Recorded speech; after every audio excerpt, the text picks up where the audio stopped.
So basic point here is that social institution is more important, true loyalty is there, there is all the time we-ness rather than I-ness.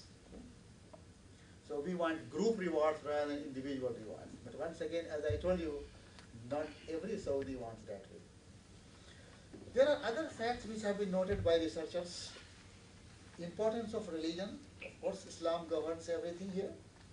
Consumption of alcohol is prohibited. 5 daily prayers, that is everywhere in Muslim country, not only here. No civil code of law, but Sharia law prevails, it has to.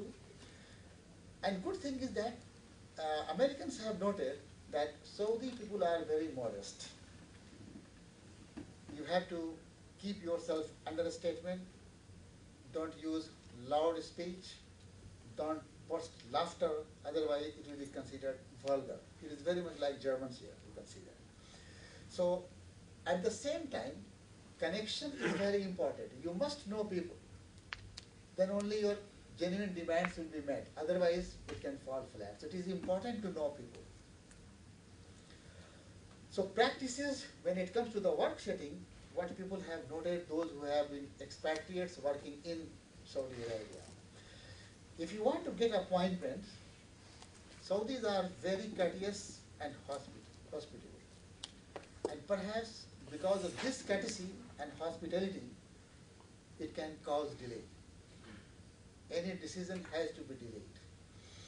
Meeting times are based on praying times, and you can meet someone even without appointment, but be prepared to wait.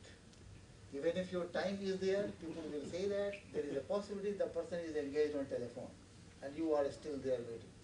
So you can see that. They also noted that contacts, as I mentioned earlier, it is very important to emphasize on relationships. Everybody seems to know everyone. Importance of family is more important. Dress code is modest, of course, that's very good. And you have to respect religious rules. That's why they have observed, and it is good. Business card is common in Saudi Arabia, and you will find that one side is Arabic, another side is English.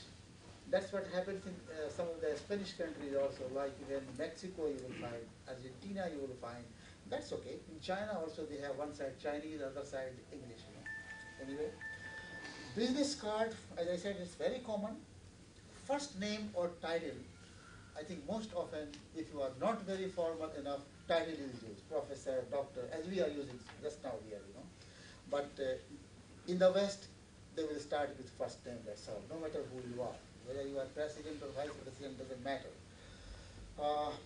So you will find that many words are added with respect also. We use honor, like you can see the British words like His Excellency, Her Excellency, something like that. If you don't write to your ambassador, His Excellency, I think they will be very much offended. Your intention may not be bad, but the person will feel offended.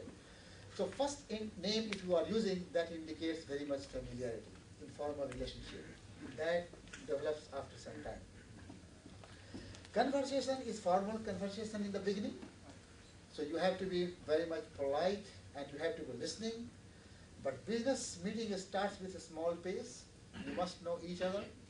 First you have to know each other. Family, how many children do you have, what are they doing, where are you from? These are the questions. Just opposite of German, there you cannot talk of this. The moment you start the business. Okay, and then sudden switch to light speed conversation about the work. Bargaining is okay, like many other countries. And even discount you can talk of sometimes in the market, you know very well. Business contract is generally in Arabic and sometimes translation into English also. That's good for the convenience of others. Here is one video clip here. I don't know if internet is here, but it just shows that how Stanford Business School, which is one of the top 5 business schools of the world, the students had come to Saudi Arabia and also they had gone to UAE. This was a part of their work study program. And they have spoken very high of Saudi Arabia. In fact, I wanted to show that, but I think there is no internet line here, is it? Oh, no, it's not here. It is just 4 minutes. So if you have a chance, just write down on the YouTube, the Stanford Business School's observations about Saudi Arabia, and you will get that. I am very flattered to see that.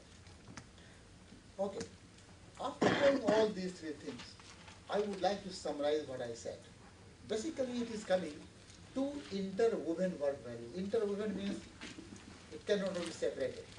And these values are preference for hierarchy and preference for relationships. If we combine the two, then we can say preference for hierarchical relationships. The other day I was talking that may be coming out of respect.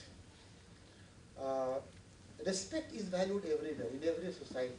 No culture would say that we don't have respect as a value. But the expression of respect is different. It is not that in America there is no respect, but their respect and our respect is different. So we generally value those who are senior to us, older in terms of age, and so on. In terms of position, in 1970s, two American authors published an article, and they just wanted to compare 6 or 7 countries. I'm trying to remember.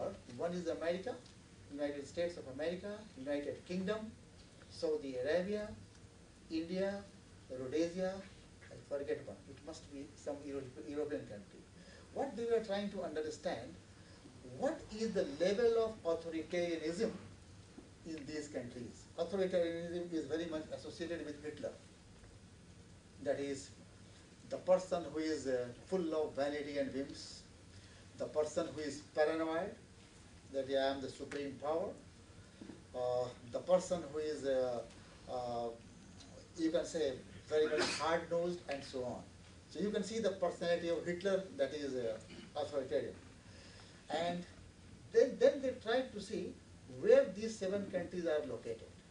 And their findings are that America is the least authoritarian, Saudi Arabia, India are at the top of authoritarian. And recommendation of the authors was that these countries are very much autocratic or authoritarian. So these countries need to be driven by authoritarian management. I think nobody wanted to challenge this work, and I am also not challenging the empirical research, but I am only challenging their interpretation. As I mentioned just now, that when you are asking someone that, do you think our children should learn to obey the higher command? If the answer is yes, do you think it is authoritarian? This kind of questions were asked. So children should learn to obey the higher command. It is an important virtue. So naturally, Saudi Arabia people or India people will say, yes, they strongly agree. And in the Western culture, they might say, no. That doesn't indicate that we need authoritarian management. The way you are interpreting that. So I think 2 or 3 persons like me, we are the first one to oppose that, and we say that no, it's not that. You are interpreting wrongly. We may be having some kind of ingredients. And nowadays researchers suggest that this world is populated by more Hitlers than Hitler himself was. You can see that. So it is a kind of, contradiction, you can see that. So basically, I agree that there are some ingredients of autocracy, but that interpretation is not that. If America says that they need participating management, we also need that. I'm going to show you. Just wait for that. So in fact, we conducted about 40 studies. These studies came from those countries where authoritarianism was recommended. It is Malaysia, it is India, like that countries. Based on those studies, we suggested that our setup where power distance is very high or collectivism is very high, we need some kind of paternalistic leadership style. But once again, many people have used paternalistic style, but our paternalistic style, which we are saying, it is a kind of nurturance with a blend of task orientations. It's not that I'm your father, go ahead whatever you do, no. I am not going to make a compromise so far as task accomplishment is concerned. I'm ready to help you in career planning if you are